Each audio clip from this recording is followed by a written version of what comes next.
సలహా వారు ఎలాగిచ్చారు? నమ్మకముతో ఇచ్చారా? విశ్వాసముతో ఇచ్చారా?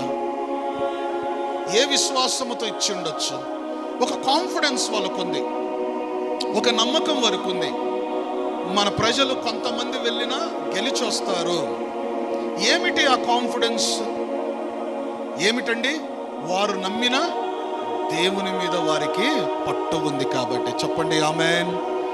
వాళ్ళంత ధైర్యంగా చెప్పగలుగుతున్నారు, మనం గెలుస్తాము, మనకు అడ్డొచ్చినది గెలుస్తాము. హల్లెలూయా. ప్రియ సోదరి సోదరుడా, ఈరోజు నీ నమ్మకం ఎలాగుంది? నీ జీవితంలో నీ కాన్ఫిడెన్స్, నీ విశ్వాసం యొక్క మీ యొక్క బలము ఎలాగుంది?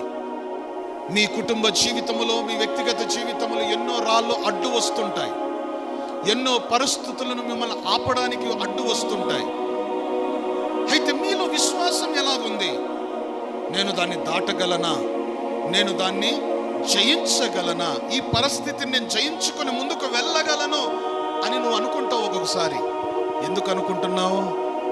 నువ్వు దేవుని మీద పెట్టిన నమ్మకము కాబట్టి. చెప్పండి ఆమేన్. దేవునిలో ఉన్నవారు ఎప్పుడు అదే ఆలోచిస్తారు, నా ప్రభువు ఈ సమస్య నుండి నన్ను తప్పిస్తాడు, నా ప్రభువు ఈ అడ్డుగోడను తొలగిస్తాడు, నా ప్రభువు నా మార్గమును సరళము చేస్తాడు అని ఒక నమ్మకం ప్రతి ఒక్కరికి ఉంటుంది. ఆమేన్. మళ్ళీ ఇక్కడ కూర్చున్న వాళ్ళు మీకుందా లేదా?